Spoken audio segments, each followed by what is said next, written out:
Bonjour à tous, on se retrouve pour un nouveau petit livre. Un livre un peu particulier, c'est l'Atlas des animaux du zoo de La Flèche.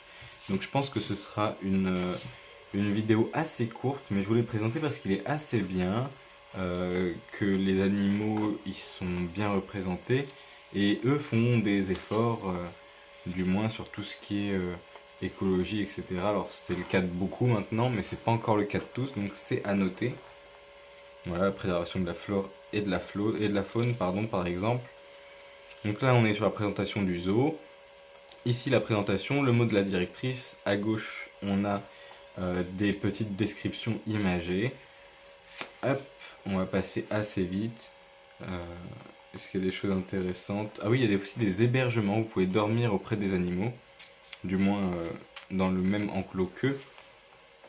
Donc ils ont des lions, des guépards, des servals. À chaque fois, il y a leur nom scientifique, une description. Des petits le saviez-vous que j'ai trouvé assez intéressant. C'est pas des choses qu'on voit partout, qu'on entend partout. Euh, il faut savoir aussi qu'ils font de la communication quand ils ont un problème, ce qui n'est pas le cas de tous aussi. Je suis déjà allé dans des zoos où ils n'avaient pas prévenu qu'une partie était en rénovation et que du coup il n'y aurait pas les animaux. Là, on était prévenu. Euh, donc je trouve ça plutôt positif aussi qu'il y ait de la communication là-dessus. J'évite de trop bouger le livre en fait parce que sinon ça rentre plus sur l'écran. Donc voilà, plein d'animaux, de plein de continents différents. Il faut savoir que nous on y est allé la journée et on a vu quasiment la totalité, hein. La totalité hormis ce qui n'était pas disponible. Après on est retourné plusieurs fois devant le tigre, on est retourné plusieurs fois devant le paresseux pour attendre qu'il bouge un peu. Devant le chat quoi? Il était par là le chat, non? Le chat pêcheur, je crois. Ça doit être le chat pêcheur.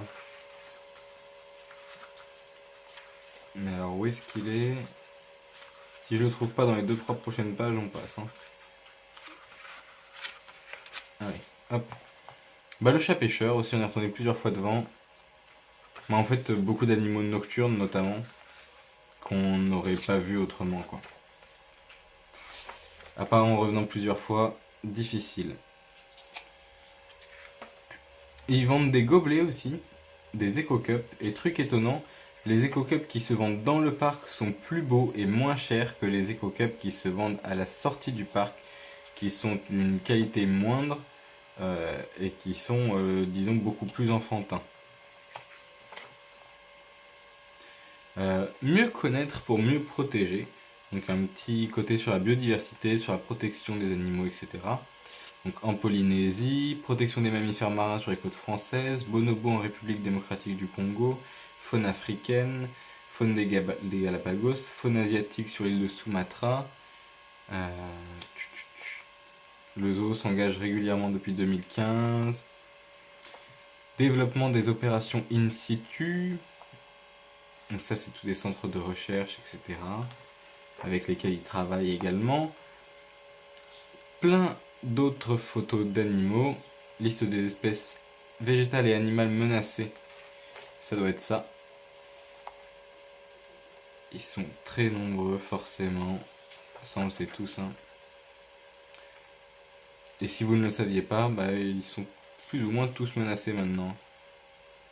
Entraînement médical, medical training. Ils font ça aussi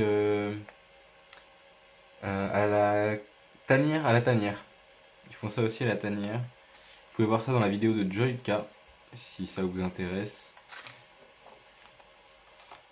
Les métiers du parc. Et on s'arrête là. Oh, j'avais oublié ce petit billet là. J'ai trouvé ce zoo et ce petit livre assez intéressant. Le livre, je l'ai trouvé intéressant pour plusieurs raisons. J'ai trouvé qu'il était bien fait, bien écrit, avec des belles photos.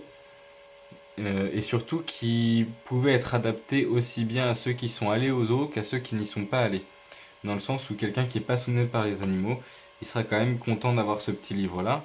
Alors forcément, ça dépend ce que c'est, hein. Si c'est un anniversaire et que vous lui offrez un petit livre à 5 euros, il sera peut-être pas très très content. Mais il faut savoir que ce petit livre, bah, mine de rien, c'est que 5 euros. Que 5 euros, et t'as les petits, le saviez-vous, les noms scientifiques, les descriptions, les photos, la zone géographique. C'est bien écrit, c'est qualitatif. Il y a des messages de, disons de, comment ah bah c'était le chat pêcheur ça. C'est ça qui m'a déstabilisé. Ah. Là, le chat pêcheur. Un chat nocturne qui est assez difficile à voir aussi. On n'a pas pu prendre de photos nettes de son visage. C'est con, hein. On n'a pas de photos nettes de son visage. Donc voilà, beaucoup de points positifs. Peut être utilisé aussi pour l'éducation des enfants, leur apprendre des animaux, à les reconnaître, et puis même lui faire connaître tout ce qui existe dans le monde ou tout ce qui a existé dans le monde, parce que peut-être que d'ici là ça aura disparu. C'est important quand même, d'autant plus qu'il y a des enfants, des jeunes, voire même des adultes qui ne sortent pas des grandes villes, qui ne découvrent jamais la campagne, et encore moins la campagne de d'autres pays. Donc sans ces petits livres et sans les zoos, il y en a beaucoup qui quand même auraient une culture assez faible. Merci à tous. Est-ce qu'on a encore un petit mot à dire là-dessus? Tertre rouge, la flèche, voilà, pour faire de la pub aux zoos. Je pense pas qu'il en ait besoin, mais quand même. Beau petit livre. Je dirais pas que je vous le conseille, je dirais qu'il est intéressant, que si jamais vous allez au zoo, peut-être qu'il vous intéressera et que vous voudrez le prendre. Autrement, je vous le conseille pas particulièrement. Par contre, je vous conseille des livres dans ce genre-là, qui sont bien faits, qui parlent bien des animaux et des dangers d'extinction qu'il y a derrière la plupart des espèces présentées là-dedans. C'est tout ce qu'on peut souhaiter pour éduquer les gens et pour faire attention. Salut!